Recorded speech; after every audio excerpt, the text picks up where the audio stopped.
अस्सलाम वालेकुम स्टूडेंट्स, उम्मीद है आप लोग खैरियत से हैं। आज की इस क्लास में हम टोपोग्राफी से रिलेटेड जितने भी मैप्स हैं हमारे सिलेबस के अंदर वो सारे कवर कर रहे होंगे। तो पहले बिल्कुल बेसिक से स्टार्ट करते हैं, जिसमें हम लोग बात कर रहे हैं पाकिस्तान की प्रोविंशियल डिफरेंसेस की।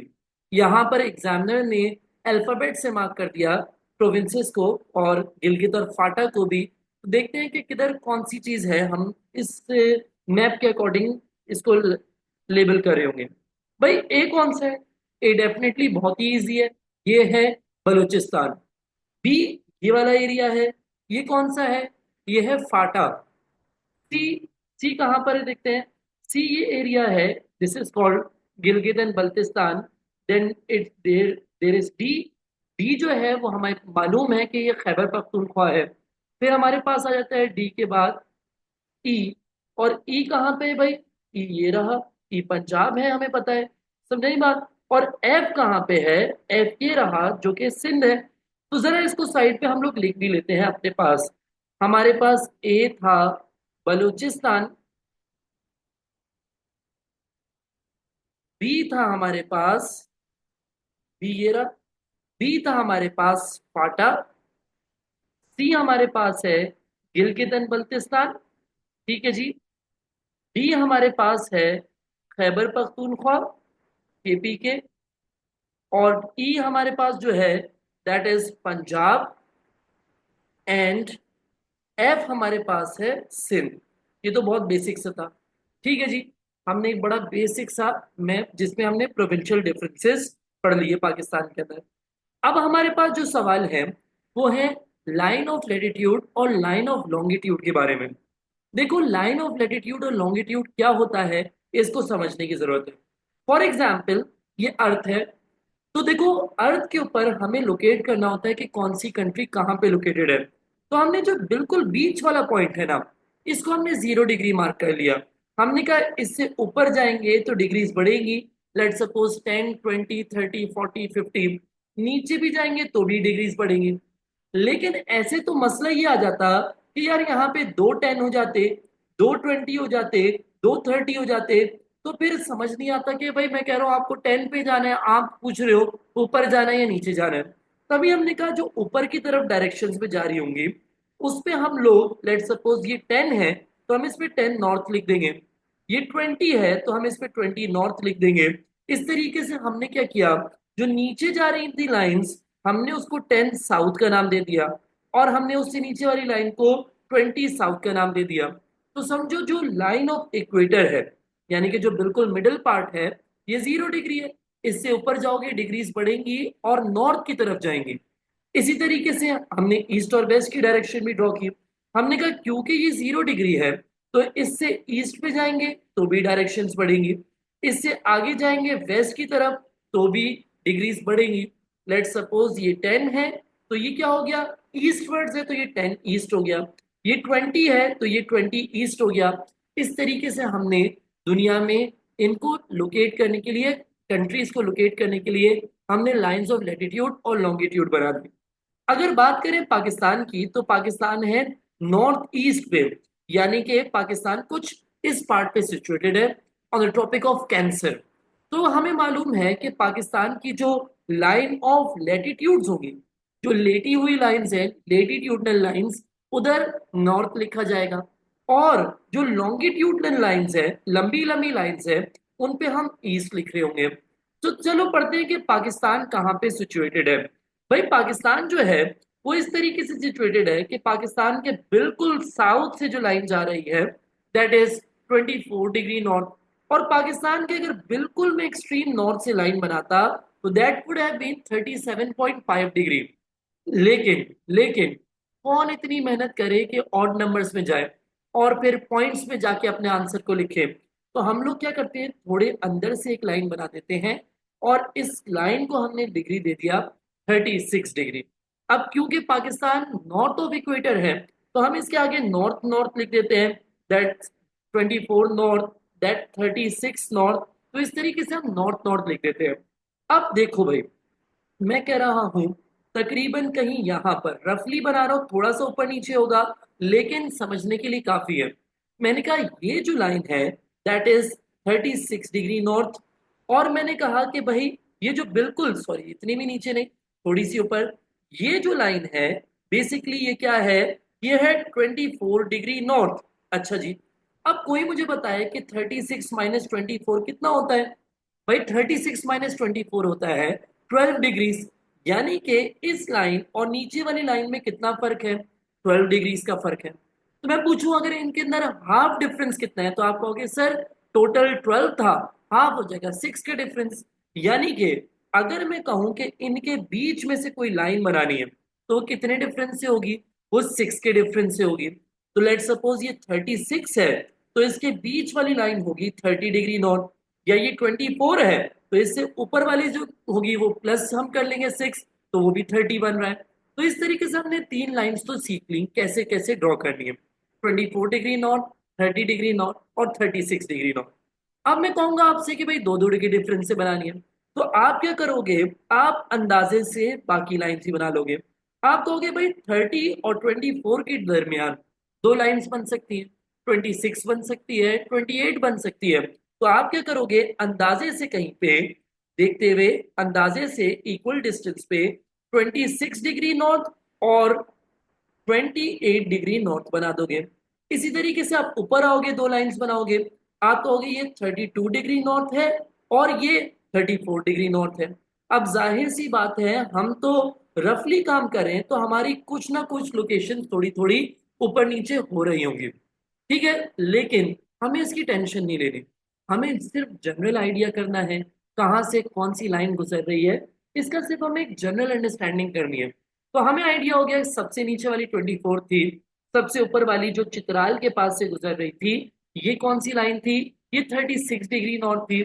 उससे नीचे थोड़ी और होगी 34 होगी, उससे नीचे और होगी 32 होगी, फिर वेस्टर्न टेल ऑफ बलूचिस्तान के पास पास लाइन होगी, वो 30 डिग्री नॉर्थ होगी, कराची के पास पास होगी तो वो 24 डिग्री नॉर्थ होगी। इससे हमने एक जनरल आइडिया कर लिया। इतना जनरल आइडिया हम लोग कर लेंगे, हम जब एक बार मैप में खुद से इसको बनाएंगे तो इतना आइडिया हमें हो जाएगा कि हम फिर कोई भी पास्ट पेपर का सवाल कर पा रहे होंगे। तो चलो पास्ट पेपर्स की तरफ चलते हैं और देखते हैं इसके सवाल किस तरीके से आते हैं। कोई एक आध सवाल हम लोग इसका प्रैक्टिस कर लेते हैं। अब ये देखें, ये सवाल पास्ट पेपर्स में आया हुआ है। एग्जामिनर साहब ने क्या किया, इसको ए लेबल कर दिया और इससे नीचे वाली लाइन को बता दिया कि ये 34 डिग्री नॉर्थ है। अब बआसानी आप गैस कर सकते हो कि 34 से ऊपर वाली लाइन जो चित्राल के पास से गुजरी है वो कौन सी हो सकती है। भाई सर ने बताया था सबसे कोने पे तो 37.5 है, उससे थोड़ी सी नीचे जो लाइन हम ड्रॉ करे थे वो हम 36 डिग्री नॉर्थ ड्रॉ करे थे। इस तरीके से आसान आसान पास्ट पेपर्स आ रहे होते हैं।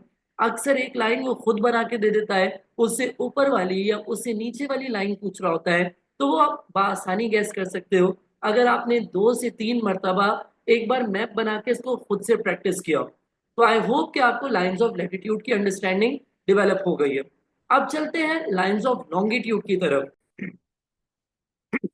देखो लाइंस ऑफ लॉन्गिट्यूड को प्रैक्टिस करने के लिए, इसके पास्ट पेपर्स को आसानी से सॉल्व करने के लिए बेहतरीन तरीका यह है कि आप मेरे लेक्चर सामने रखेंगे, पाकिस्तान का मैप अपने सामने रखेंगे। ये बेस्ट तरीका बता रहा हूँ आपको लाइंस ऑफ लैटिट्यूड और लॉन्गिट्यूड को प्रैक्टिस करने का। आप पाकिस्तान का मैप अपने सामने रखेंगे और जिधर से आपको एक लाइन जाती भी नजर आ रही है, आप बॉर्डर देखेंगे और वहीं से आप खुद एक लाइन ड्रॉ करने की कोशिश करेंगे। लेट सपोज मैंने कहा ये वेस्टर्न टेल ऑफ बलूचिस्तान से थोड़ा सा अंदर एक लाइन गुजर रही थी, तो मैंने थोड़ी सी एक अंदर एक लाइन बनाई और मैंने कहा ये कौन सी डिग्री थी, ये 62 थी। और क्योंकि पाकिस्तान जो है वो बीच से थोड़ा सा ईस्टर्न साइड पे है, तो हम लोग इसके आगे क्या लिखेंगे, 62 डिग्री ईस्ट लिखेंगे। फिर हमने कहा वेस्टर्न टेल ऑफ बलूचिस्तान से थोड़ा सा और अंदर आए, तो देखो यहाँ पर एक और लाइन गुजर रही है, बलूचिस्तान के अंदर ही एक लाइन लाइन गुजर रही है, और बलूचिस्तान के अंदर ही एक तीसरी लाइन भी गुजर रही है जिसको हमने 66 का नाम दे दिया। तो हमने कहा कि भाई ये बलूचिस्तान की जो रेंज है, ठीक है जी, ये वाली रेंज है, इसके दरमियान दो लाइंस आनी है, ठीक है। ये वाली लाइन जो होगी दैट विल बी 64। तो इनके दरमियान, सॉरी नॉर्थ गलती से लिख दिया मैंने, इनके दरमियान जो एक लाइन जाएगी वो डेफिनेटली कौन सी होगी, भाई वो हमारे पास होगी 60, 60 सॉरी ये गलत लिख दिया मैंने, 64 तो ये वाली होगी बराबर वाली, और इससे नेक्स्ट वाली कौन सी होगी, 66 डिग्री ईस्ट। तो इस तरीके से हमें समझ आ गया कि यार बलूचिस्तान के अंदर तीन लाइनें आ रही थी। अब हमने कहा आगे सिंध आ रहा है, सिंध थोड़ा सा आगे जाएंगे, कराची की साइड पे जाएंगे, तो एक और लाइन बनेगी जिसका नाम है 68। देखो हमारी थोड़ी सी ऊपर नीचे बन रही होंगी, हमें उससे फर्क नहीं पड़ता। क्यों नहीं पड़ता? क्योंकि हमें पेपर में ड्रॉ करने के लिए नहीं आती, हमें जो है वो जस्ट आइडेंटिफाई करने के लिए आती है। तो एक बार अगर हमने अपने हाथ से ड्रॉ कर लिया, जो कि ज्यादा मुश्किल काम है, तो उसके बाद आइडेंटिफाई करना तो बिल्कुल ही पीस ऑफ केक होगा हमारे लिए। हमने कहा भाई सिंध से जो पहली लाइन गुजर रही थी, इसका नाम था 68 डिग्री ईस्ट। फिर सिंध के अंदर और कितनी लाइंस गुजर रही है जरा देखते हैं गौर से। हमने कहा कि सिंध के अंदर एक और लाइन आ रही है जिसका नाम है 70, और भी जो तीसरी लाइन है वो सिंध को क्रॉस करती हुई जा रही है और पंजाब के अंदर एंटर हो रही है। ठीक है जी। तो हमने कहा यहां पर हम लोग एक और लाइन बना लेते हैं, और इस लाइन पे हम लोग क्या लिख देंगे, 70 डिग्री ईस्ट। तो नई बात, अब हमने कहा जो नेक्स्ट लाइन हमें बनानी है वो कहाँ बनानी है, वो पंजाब की तरफ, यानी कि देखो सिंध से वो आगे निकल चुकी है। तो हमने कहा कि भाई आगे एक लाइन बना देते हैं यहां पर, और इसको थोड़ी सी हमारे ऊपर नीचे बन रही है, कोई फर्क नहीं पड़ता, हम सिर्फ प्रैक्टिस कर रहे हैं। और इसको हमने नाम दे दिया 72 डिग्री ईस्ट का। फिर हमने कहा नेक्स्ट लाइन देखते हैं किधर से गुजर रही है। हम बॉर्डर देखेंगे, बॉर्डर जहां पे ये दब रहा था, यहां से एक लाइन गुजर रही थी, और इसके ऊपर लेबलिंग थी 74 डिग्री। तो हमने कहा ये बॉर्डर कहाँ, यहाँ पे दब रहा है। हमने यहाँ पे एक लाइन बनाई और हमने इसको क्या नाम दे दिया, 74 का नाम दे दिया। उसके बाद हमने कहा ये कश्मीर स्टार्ट हुआ, कश्मीर के अंदर जो लाइन जा रही थी वो कहाँ पे थी, 76 थी भाई। तो हमने कहा ये कश्मीर स्टार्ट हुआ, कश्मीर में जो लाइन जा रही है ये कौन सी लाइन है, ये 76 डिग्री ईस्ट है। हमने रफली अपने पास एक लाइंस बना ली। हाँ आप कहोगे सर आपकी लाइंस में कहीं डिफरेंस कम है, कोई कहीं डिफरेंस ज्यादा है। डेफिनेटली हम कोई स्केलिंग से तो नहीं बना रहे, हम तो बस अंदाजा करने के लिए बना रहे हैं कि किधर कितनी लाइंस थी हमें याद हो जाए। हमने कहा बलूचिस्तान के अंदर हमने एक दो तीन लाइंस बनाई थी। पहली लाइन थी 62, दूसरी लाइन थी 64, तीसरी लाइन थी 66। ठीक है जी। सिंध के अंदर हमने दो लाइंस बनाई थी, एक थी 68, और फिर मिड ऑफ द सिंध से, यानी कि यहाँ पे देखे तो मिडल पार्ट से गुजर रही थी 70 डिग्री।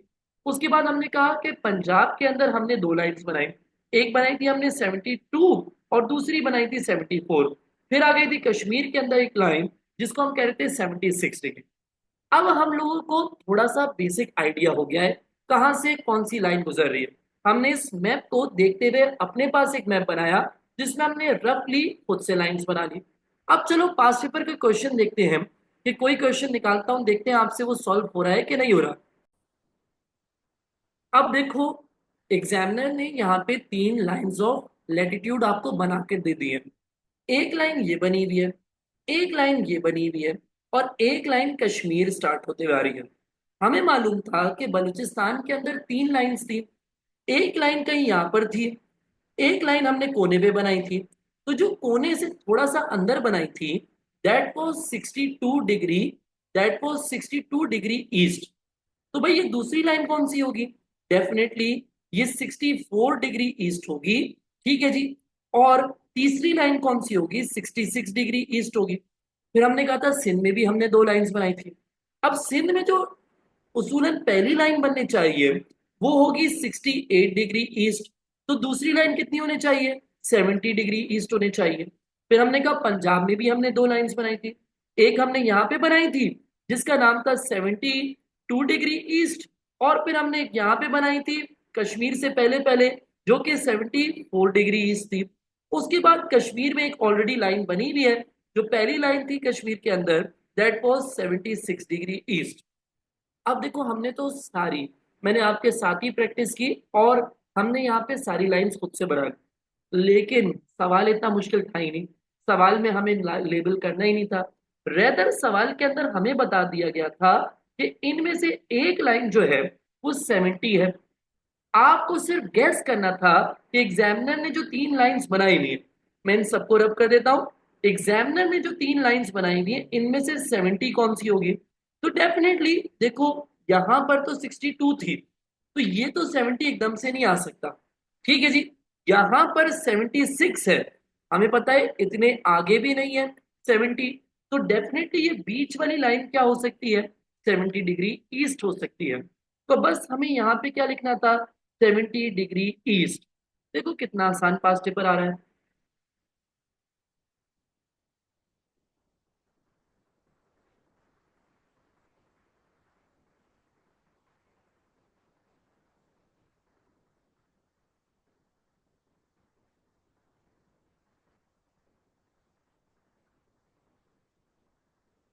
अब हम लोग एक और सवाल देख रहे हैं। इस सवाल के अंदर एग्जामिनर ने क्या किया, यहां पर एक लाइन बना के दे दी। ठीक है जी, और इससे पूछ लिया कि भाई ये ए जो लाइन ऑफ लैटिट्यूड है ये कौन सी है। तो ये अब आप लोगों ने गैस करना है कि लाइन कौन सी है। मैं आपको नहीं बताऊंगा, आप लोगों ने खुद से गैस करना है इसको। ठीक है जी, तो आप लोग खुद से गैस करेंगे और मुझे बताएंगे कि क्या ये आप लोगों से अब हो रहा है कि नहीं हो रहा। ठीक है जी, हमें मालूम है बेटा कि सिंध के अंदर जो पहली लाइन जा रही थी दैट वाज 68 डिग्री ईस्ट, और बलूचिस्तान के अंदर जो आखिरी लाइन थी दैट वाज 66 डिग्री ईस्ट, और बलूचिस्तान के जो बिल्कुल टेल के पास थी दैट वाज 62 डिग्री ईस्ट। तो अब आप मुझे बताओ कि ये ए कौन सी हो सकती है। ए डेफिनेटली हमारे पास 64 डिग्री है। तो देखो यहाँ पे एक और सवाल हमें समझ आ गया कैसे करना है। लाइंस ऑफ लैटिट्यूड और लाइंस ऑफ लॉन्गिट्यूड को प्रैक्टिस करने के बाद हम चल रहे हैं और पाकिस्तान की मेन सिटीज के बारे में पढ़ने जा रहे हैं। अगेन ये भी मैंने अपने हाथ से लेबल किया हुआ है, तो थोड़ी बहुत ऊपर नीचे तो हो सकती है, लेकिन एक जनरल आइडिया के लिए हमारे लिए काफी है। तो भाई आप मुझे बताएंगे कि यहाँ पे कौन कौन सी सिटीज हैं। खैबर पख्तूनख्वा में एक इंपॉर्टेंट सिटी है हमारे पास, ये कौन सी है। डेफिनेटली खैबर पख्तूनख्वा की सबसे इंपॉर्टेंट सिटी जो है वो पेशावर है।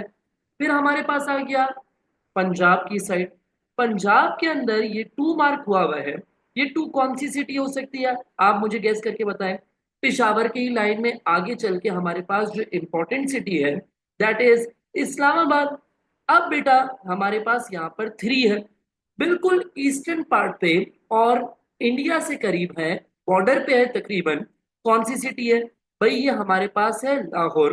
थोड़ी सी ऊपर नीचे हो रही होगी क्योंकि मैंने हाथ से लेबलिंग की है, लेकिन जनरल अंडरस्टैंडिंग के लिए ये काफी है। अब हम ढूंढते हैं कि भाई फोर कहाँ है, ये रहा फोर। ठीक है जी, अब आप मुझे बताएं कि ये फोर कौन सी है। भाई सर मेरे ख्याल से तो फोर है फैसलाबाद।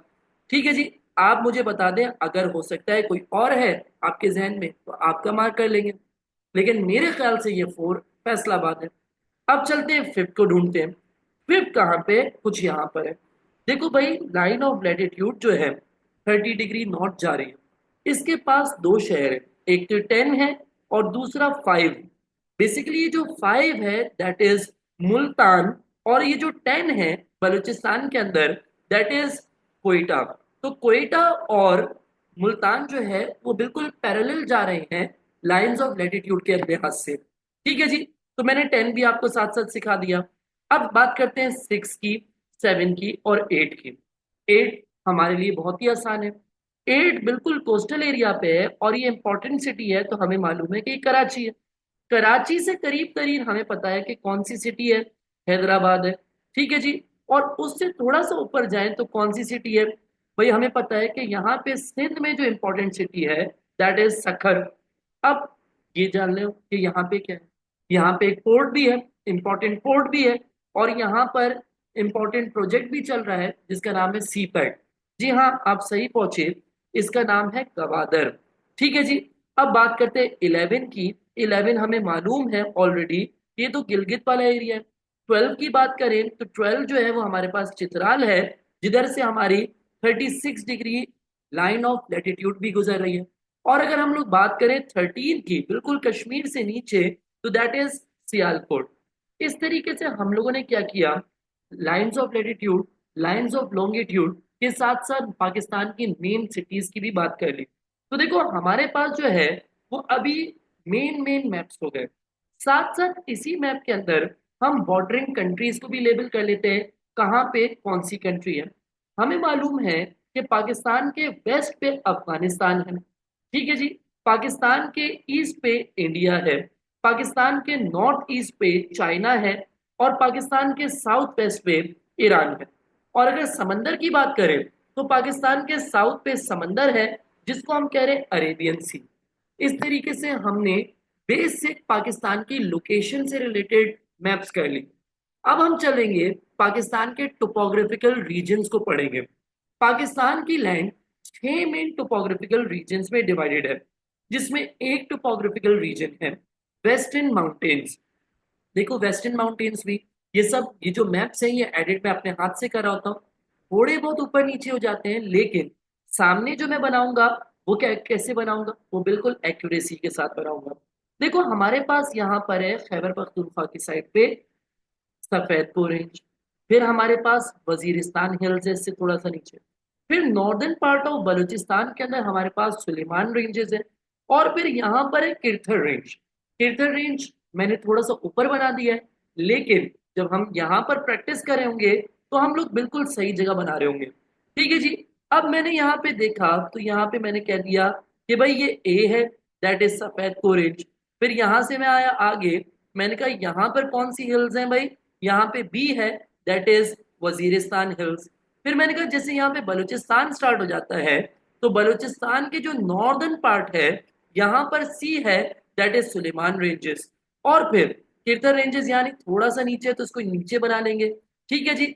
बिल्कुल यहाँ पर साउदर्न पार्ट ऑफ बलूचिस्तान में और बिल्कुल सिंध के बॉर्डर की तरफ हमारे पास किरथार रेंजेस है। तो ये वेस्टर्न माउंटेन्स को हमने कवर कर लिया। अब हम लोग सेकेंड टोपोग्राफिकल रीजन की तरफ चल रहे हैं और नॉर्दर्न माउंटेन्स को डिस्कस करने वाले हैं। भाई पाकिस्तान के अंदर नॉर्दर्न माउंटेन्स की बात करें तो नॉर्थ और नॉर्थ वेस्टर्न माउंटेन्स को हम साथ में कवर कर लेते हैं। नॉर्थ वेस्टर्न माउंटेन की अगर बात करें तो वो एक ही है, और उसका नाम है हिंदू कश माउंटेन। क्या नाम है? हिंदू कश माउंटेन। अगर हम लोग नॉर्दर्न माउंटेन्स की बात करें तो यहाँ पर दो इंपॉर्टेंट माउंटेन्स हैं। भाई ये हमारे पास कौन सा रीजन है? ये हमारे पास हिमालय का रीजन है, जो कि पाकिस्तान से इंडिया तक भी जा रहा है। और ये जो हमें चाइना से कनेक्ट करता है, यहाँ पे कौन सा हाईवे? डेफिनेटली सर यहाँ पे कराक्रम हाईवे। तो यहाँ पे माउंटेन रेंजेस का भी क्या नाम है? यहाँ की माउंटेन रेंजेस का नाम है कराक्रम रेंजेस। तो ये नॉर्थ और नॉर्थ वेस्टर्न माउंटेन्स की भी लोकेशन हम लोगों ने देख ली। अब हम लोग अपने नेक्स्ट टोपोग्राफिकल रीजन की तरफ चल रहे हैं, that is salt range and the Potwar plateau. देखो भाई पोर्ट पार प्लेटू की अगर मैं बात करूं तो ये इंडस और झेलम के दरमियान है, नॉर्दर्न पाकिस्तान के इंडस और झेलम के दरमियान है। तो ये जो रेड वाली जगह है basically that is Potwar plateau. और इससे थोड़ा सा ही नीचे हमारे पास है सॉल्ट रेंज, जहां पर पाकिस्तान के अंदर दुनिया की सेकेंड लार्जेस्ट सॉल्ट माइन है, that that is Khewra salt mine. तो यहाँ पर हम लोगों ने क्या लिख दिया? Salt range. अब बच्चों को अक्सर परेशानी होती है, सर पोर्ट पर प्लेट्यू और सॉल्ट रेंज इतना करीब करीब है कि हम इसकी लोकेशन में कंफ्यूज हो सकते हैं। देखो आप इसकी लोकेशंस में कंफ्यूज नहीं हो। क्यों नहीं होंगे? क्योंकि एग्जामिनर साहब को भी मालूम है कि बच्चे छोटे हैं, मासूम हैं, इनको कोई ना कोई हिंट देने पड़ेगी। तो लेट्स सपोज वो पोर्ट पार प्लेट्यू का पूछ रहा होता है तो कह देता है नेम दिस प्लेट्यू। और अगर वो सॉल्ट रेंज का पूछ रहा होता है तो वो कभी कह देता है नेम दिस रेंज, या फिर वो कह देता है name this area which has many mineral deposit. तो जिसका नाम ही सॉल्ट यानी रॉक सॉल्ट की बेस पे रखा हो तो आपको डेफिनेटली मालूम हो जाएगा कि ये सॉल्ट रेंज की बात कर रहा है। इससे थोड़ा सा नीचे हमारे पास एक और टोपोग्राफिकल रीजन है, और इसका नाम क्या है? इसका नाम है इंडस प्लेन। ये एक प्लेन एरिया है जहां से एक रिवर गुजर रहा है, एक रिवर का पूरा नेटवर्क बना हुआ है, और इस मेन रिवर नेटवर्क को कहते हैं इंडस रिवर, ठीक है जी। जिसमें पे ट्रिब्यूटरीज भी हैं, लेकिन जो मेनली यहाँ पे सबसे बड़ा रिवर गुजर रहा है that is called Indus river. तभी इस टोपोग्राफिकल रीजन का नाम ही हमने इंडस के नाम से रख दिया, और this is known as the Indus plains. तो ये क्या रीजन कहलाता है? इंडस प्लेन्स कहलाता है। देखो इंडस प्लेन्स में दो पार्ट्स हैं। ऊपर वाला पार्ट कहलाता है यूआईपी यानी कि अपर इंडस प्लेन, और नीचे वाला हिस्सा कहलाता है L I P, that is lower Indus plain. देखो भाई अपर इंडस प्लेन और लोअर इंडस प्लेन में जो रिवर्स बने हुए हैं ये कहलाते हैं पाकिस्तान के वेस्टर्न रिवर्स। तो चलो साथ साथ इन रिवर्स को भी कवर कर लेते हैं। भाई अपर इंडस प्लेन में मेनली रिवर्स बने हुए हैं और लोअर इंडस प्लेन में सिर्फ क्या आ रहा है, इंडस रिवर आ रहा है जो कि नीचे तक जा रहा है। तो बेसिकली जो रिवर्स का नेटवर्क है वो मेनली कहाँ पे, अपर इंडस प्लेन में है। इंडस तो यहाँ पे ऑलरेडी लेबल्ड है। यहाँ पे हमसे पूछ रहा है ए बी सी डी। तो मैं अपने बच्चों से अक्सर एक हिंट देता हूँ, रमजान का महीना है और समोसों पे मेरा हाथ नहीं रुक रहा। तो मेरे जहन में एक मिसाल आई कि भाई मैं क्या बता दूं कि I just can not resist samosa. मैंने एक जुमला बच्चों को याद करवा दिया कि भाई सर जुहेब अपनी बात कर रहे हैं तो वो कह रहे हैं कि I just can not resist समोसे। ठीक है जी, समोसे पे भाई का हाथ नहीं रुक रहा। तो बेसिकली मैं आपको रिवर्स की सीक्वेंस याद कराने की कोशिश कर रहा हूँ, इंडस झेलम चेनाब रावी और सतलज। अब क्योंकि इसने इंडस ऑलरेडी बना दिया तो आई हो गया। तो ये क्या है, ए है झेलम, बी है चेनाब, सी है रावी और डी है सतलज रिवर। तो जरा हम इनको भी लोकेट कर देते हैं भाई।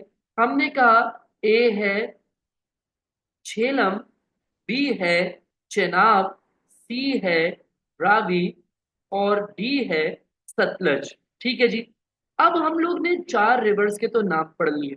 ठीक है जी। हमने कहा जब ईस्टर्न रिवर्स की बात हो ही रही है, जो ईस्ट साइड पे इन रिवर्स की बात हो ही रही थी, तो साथ साथ हम वेस्टर्न रिवर्स को भी कवर कर लेते। तो हमने कहा वेस्टर्न रिवर्स के भी नाम लिख लेते हैं, HGFE। ठीक है जी। तो बेटा बेसिकली जो एफ रिवर है इसका नाम है रिवर काबुल। जो HG रिवर है इसका नाम है कुर्रम। जो एफ रिवर है इसका नाम है तोची। और लास्ट रिवर जो हमारे पास बच गया वो उसका नाम है गोमल। क्या नाम है, गोमल। तो इस तरीके से हमने ईस्टर्न और वेस्टर्न रिवर्स को भी कवर कर लिया। अब बात करते हैं दोआब्स की। What is a Doab. देखो आप कहते हैं पानी को और दो कहते हैं टू को। और जो दो पानी के रिवर्स के दरमियान जो जमीन है वो हमारे पास क्या कहलाती है, दो आब्स कहलाती है। तो ईस्टर्न साइड पे जो दो आब्स फॉर्म होते हैं साथ साथ मैं आपको उनकी भी लोकेशन बता दूं। बेसिकली जो इंडस और झेलम के दरमियान है दैट इज कॉल्ड सिंध सागर दोआब। ये क्या कहलाता है, सिंध सागर दोआब कहलाता है। आज तक इसके मैप में सवाल तो नहीं आया, लेकिन कभी आ जाए तो इसकी लोकेशन को भी साथ साथ कवर करें। फिर ए और बी के दरमियान यानी कि झेलम और रावी के दरमियान जो, सॉरी मैं कह रहा हूं कि झेलम और चेनाब के दरमियान जो है, बेसिकली इंडस और झेलम के दरमियान सिंध सागर था। अब झेलम और चेनाब के दरमियान कौन सा है, छज दोआब। ठीक है जी। फिर इनके दरमियान कौन सा है, रचना दोआब। और आखिर में हमारे पास कौन सा है, बारी दोआब। अगर किसी बच्चे को अब भी कोई कंफ्यूजन है तो मैं एक अलग से आप लोगों को दो आप्स का भी मैप दिखा देता हूँ। देख लीजिए भाई, इंडस और झेलम के दरमियान सिंध सागर दोआब है। झेलम और चेनाब के दरमियान छज दोआब है। चेनाब और रावी के दरमियान रचना दोआब है। और रावी और सतलज के दरमियान बारी दोआब। तो आपकी लोकेशन का सवाल तो अभी तक नहीं आया, लेकिन जो इसका सवाल मेनली आता रहता है वो आता है इसके क्रॉस सेक्शन से रिलेटेड। तो मैप्स या डायग्राम्स जितनी भी आ गई हैं लोकेशन से रिलेटेड हम सारी आज कवर करने जा रहे हैं। ठीक है जी। तो हमने क्या किया, हमने सबसे पहले पढ़ा कि भाई रिवर है, दूसरा रिवर है, इसके दरमियान दो आब है। दो आब में रिवर के बिल्कुल एडजेसेंट जो साइड होती है that is called that is called active flood plane. क्या कहलाता है, एक्टिव फ्लड प्लेन। जो उसके बराबर में जमीन होती है that is called old flood plane. ये क्या कहलाता है, ओल्ड फ्लड प्लेन कहलाता है। सी जो हमारे पास है जो ऊंचा सा है दैट इज कॉल्ड स्कार। और जो डी है वो हमारे पास क्या कहलाता है, इसके दो नाम है। एक तो ये कहलाता है अलूवियल टेरेस। क्या कहलाता है, अलूवियल टेरेस कहलाता है। और दूसरा इसका नाम है बार अपलैंड। क्या नाम है, बार अपलैंड। अब देखो इस तरीके से आपको अक्सर डायग्राम को लेबल करने के लिए कह सकता है। मैंने जो सवाल लगाया हुआ है ये बहुत ही पुराना सवाल है, 2004 में आया था। उस टाइम पे एग्जामिनर ने इसको डिस्क्राइब करने के लिए भी कहा था, active flood plain, old flood plain, scarp और अलूवियल टेरेस। लेकिन जो रीसेंट पास्ट पेपर्स देखे जा रहे हैं उसमें आपको जस्ट इनको लेबल करने के लिए, इनको आइडेंटिफाई करने के लिए कहा होता है। लेकिन सर कभी डिस्क्राइब करने के लिए भी आ जाए तो हम कर सकते हैं। एक्टिव फ्लड प्लेन का नाम एक्टिव फ्लड प्लेन क्यों रखा? क्योंकि हर साल जब रिवर्स में ग्लेशियर से मेल्ट हुआ हुआ पानी आता है तो यहाँ पे फ्लड्स आ जाते हैं। तो हर साल यहाँ फ्लड्स आ रहे हैं, तभी हमने कहा ये एक्टिव है फ्लड के मामले में। दूसरा, जब रिवर से पानी आता है तो साथ में नॉर्दर्न एरियाज की मिट्टी यानी अलूवियल सॉइल यहाँ पे डिपॉजिट हो जाती है। अब जब यहाँ पे फ्रेश सॉइल आती है तो पुरानी सॉइल चली जाती है बी पे। तभी हमने कहा क्योंकि यहाँ पे ओल्ड सॉइल आ रही है तो हमने कहा इसको ओल्ड फ्लड प्लेन का नाम दे देते हैं। ओल्ड क्यों? क्योंकि यहाँ पे पुरानी मिट्टी आ रही है। और फ्लड प्लेन क्यों? यहाँ पर भी हर 7 से 8 साल में फ्लड्स आ जाते हैं। फिर ये एक स्टीप स्लोप है। उसके बाद आ जाता है बार अपलैंड, जो कि 25 से 30 किलोमीटर चौड़ा है। और ये एक्सट्रीमली फर्टाइल सॉइल है यहाँ पे, which is best for agriculture. तो आई होप कि आपको क्रॉस सेक्शन ऑफ द्वाब का भी मैप समझ आ गया। देखो, अब हम लोगों ने जिधर ईस्टर्न और वेस्टर्न रिवर्स के बारे में पढ़ा, वहीं मैंने आपसे एक मैप शेयर कर दिया जिसमें हमने साउदर्न रिवर्स को भी कवर कर लिया, क्योंकि कभी ये भी पूछ सकता है। अभी तक पास्ट रिवर्स में जो दो मेन रिवर्स के बारे में पूछ चुका है, वो एक ए रिवर और एक बी रिवर के बारे में पूछ चुका है। ए रिवर कौन सा है भाई?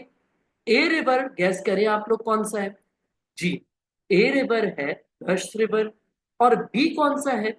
बी रिवर जो है that is called hub river.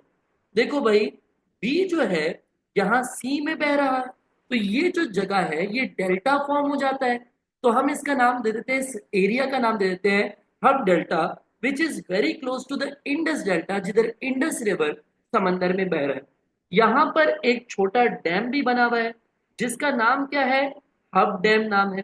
ठीक है जी, इसका नाम ही रिवर पे रख दिया गया है। तो इधर एक छोटा डैम, एक स्मॉल डैम बना हुआ है जिसका नाम है हब डैम।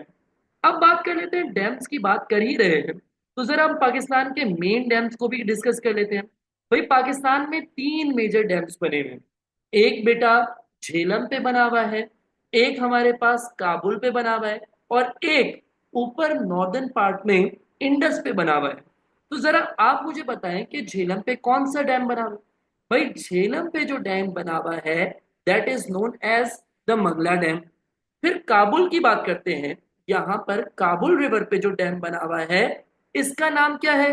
भाई, इसका नाम है वर्साक डैम। ठीक है जी, क्या नाम है? वर्साक डैम। और इंडस पे जो नॉर्दर्न एरिया पे बना हुआ है, इसका नाम क्या है? इसका नाम है तरबेला डैम। आई होप कि आपको डैम्स की लोकेशन भी साथ साथ समझ आ गई है। भाई, पाकिस्तान का एक और जो मेन टोपोग्राफिकल रीजन है दैट इज डेजर्ट एरिया। ठीक है जी, हमें पता है कि पाकिस्तान के अंदर मैप में 3 मेजर डैम डेजर्ट्स एरियाज हैं जिनका पूछा जाता है, जेड, एक्स और वाई। भाई, एक्स हमारे पास कौन सा है? एक्स हमारे पास जो है that is known as the third desert. Why हमारे पास जो है that is third desert. Third desert क्योंकि दुआब में बना हुआ था, तो most of the area has already been reclaimed with the help of irrigation. Irrigation की मदद से अब इस डेजर्ट एरिया को फर्टाइल एरिया में कन्वर्ट किया जा रहा है। ठीक है जी। और जेड जो रिवर, जो डैम है, सॉरी, जो डेजर्ट है हमारे पास, दैट इज, जेड कौन सा है भाई? जेड हमारे पास है खारा डेजर्ट। आई होप कि आपको डेजर्ट की लोकेशन भी समझ आ गई। अब क्योंकि हम मैप से रिलेटेड बात कर ही रहे थे, तो हमने कहा सिलेबस में और जो जो मेन मेन लोकेशन आ जाती हैं हम उसको भी साथ साथ कवर कर लेते हैं।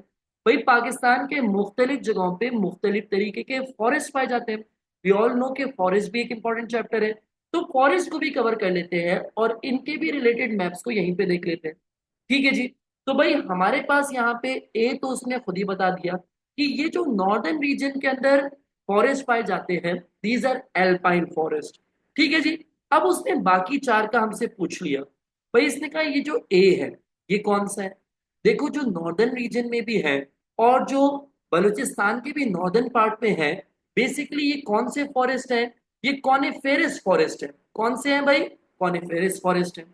अब बी की बात करते हैं। जैसे जैसे शेड लाइट हो रहा है, ठीक है जी, ये तो कंपैरेटिवली लाइटर शेड है, तो ये हमारे पास है सब ट्रॉपिकल थॉर्न फॉरेस्ट। ये कौन से हैं? सब ट्रॉपिकल थॉर्न फॉरेस्ट है। फिर सी की बात करते हैं, तो सी हमारे पास कौन से फॉरेस्ट है? सी हमारे पास है ट्रॉपिकल थॉर्न फॉरेस्ट। और डी, जो कि इंडस और हब डेल्टा पे लगे हुए हैं, डी हमारे पास एग्जाम्पल है मैंग्रोव फॉरेस्ट की। तो आई होप कि आपको फॉरेस्ट से रिलेटेड भी जो मैप्स आए हुए हैं वो समझ आ गए। अब देखो, हमने ये डेल्टा वेल्टा की बात की, यानी कि कोस्टल एरिया की बात कर ही रहे थे, तो हमने कहा कोस्टल एरिया पे जो फिशिंग के पोर्ट्स बने हुए, साथ साथ उसको भी डिस्कस कर लेते हैं, ताकि फिशिंग चैप्टर से रिलेटेड जो मैप आ रहा है हम उसको भी प्रैक्टिस कर लें। तो यहाँ पर जो मैप आता है वो किस तरीके से आता है? वो 5 मेन फिशिंग पोर्ट से रिलेटेड आता है। इसको हमने ऑलरेडी अपने फिशिंग चैप्टर में भी पढ़ा है, और फिशिंग की वीडियो भी मैंने यूट्यूब पे ऑलरेडी अपलोड की हुई है, तो आप चाहे तो उधर से डिटेल में डिस्कस कर लेते हैं। बेटा, हम लोगों ने एक जुमला याद किया, Johnny goes party on Sunday. तो इससे हमने क्या किया? हमने Johnny goes party on Sunday, अगर ये बलूचिस्तान में बने हुए हैं 5 फिशिंग पोर्ट्स, तो इस तरीके से आप इनको याद कर सकते हैं। भाई सबसे कोने पे जो है दैट इज जिवानी, फिर हमारे पास कौन सा है? गवादर, फिर हमारे पास कौन सा है? पसनी, फिर हमारे पास कौन सा है? ओरमारा, और फिर हमारे पास कौन सा है? सोमियानी। These are the 5 major fishing ports on the coast of Balochistan. लेकिन अगर कभी वो सिंध मार्क कर दे, तो सिंध में हमारे पास 2 इंपॉर्टेंट फिशिंग पोर्ट्स हैं। एक हमारे पास है किमाड़ी का पोर्ट, और दूसरा हमारे पास है बिन कासिम पोर्ट। तो ये भी कभी आपसे पूछ सकता है, बिन कासिम और किमाड़ी पोर्ट के बारे में भी पूछ सकता है, तो वो भी हम लोगों ने बना लिया यहाँ पे। ठीक है जी। तो हमने आज चल के जितने भी पास्ट पेपर्स में मैप से रिलेटेड सवाल थे, लोकेशन से रिलेटेड सवाल थे, वो हमने सब डिस्कस कर लिए। एक लास्ट टोपोग्राफिकल रीजन जो हमें कवर करना था बस, वो बलूचिस्तान प्लेट्यू था। मैंने आपको पास्ट पेपर से उससे भी सवाल दिखा दिया। बेसिकली पास्ट पेपर में सवाल कैसे आया? This was marked as X, और एग्जामिनर ने पूछ लिया नेम दिस प्लेट्यू एक्स। भाई प्लेट्यूज तो 2 ही हैं, या तो पोर्ट पार प्लेट्यू जो पंजाब में है, दूसरा बलूचिस्तान प्लेट्यू। अब जिस बच्चे को सिर्फ प्रोविंस की समझ थी कि ये बलूचिस्तान का प्रोविंस है, उसको यहाँ का प्लेट्यू भी मेंशन करने में कोई प्रॉब्लम नहीं हुई होगी। इस तरीके से हमारे 6 के 6 टोपोग्राफिकल रीजन्स भी कवर हो गए। अब हम अगर देखें तो हमें सारी चीजों का आइडिया हो चुका है। मैंने ये सिलेबस शेयर किया हुआ है टोपोग्राफी का। देखते हैं कि सारी चीजें हमें समझ आई कि नहीं। हमने पाकिस्तान की लोकेशन ट्रॉपिक ऑफ कैंसर पे समझी। हमने लाइंस ऑफ लैटिट्यूड 30-36 के दरमियान जो भी लाइंस आ रही थी वो हमने समझी। लाइंस ऑफ लॉन्गिट्यूड 64, 70, 76 हमने सब समझी। हमने अरेबियन सी की लोकेशन को डिस्कस किया। हमने पाकिस्तान की location in relation to other countries in south and central Asia cover की, पाकिस्तान की नेबरिंग कंट्रीज की बात की। फिर हमने पाकिस्तान के प्रोविंसेस, नॉर्दर्न एरियाज, फाटा और दीगर जो 4 प्रोविंसेस हैं उनकी लोकेशन को हमने डिस्कस किया। फिर हमने सारी जो मेजर सिटीज हैं उनके मैप को डिस्कस कर लिया। फिर हम आए, हमने टोपोग्राफिकल रीजन को कवर किया, जिसमें हम लोगों ने बलूचिस्तान प्लेट्यू को कवर किया, सुलेमान रेंज, सफेद को, पोर्ट पार प्लेट्यू, सॉल्ट रेंज, ये हिंदू कश, कराक्रम, हिमालयास, सारे नॉर्थ नॉर्थ वेस्टर्न और वेस्टर्न माउंटेन्स को कवर किया। फिर रिवर्स के अंदर हमने इंडस, झेलम, चेनाब, रावी, सतलज, काबुल, हब, दश्त, तमाम तर रिवर्स की लोकेशन को देखा। फिर हमने डेजर्ट्स में थर, थल और खारान डेजर्ट की लोकेशन को भी डिस्कस किया। तो यानी कि हमारे सिलेबस के अंदर जितने भी मैप्स थे हमने सबको डिटेल में डिस्कस कर लिया। आई होप कि इसके बाद आपको मैप वाले सवाल में एटलीस्ट कोई मुश्किल नहीं होगी। जजाकल्लाह खैर।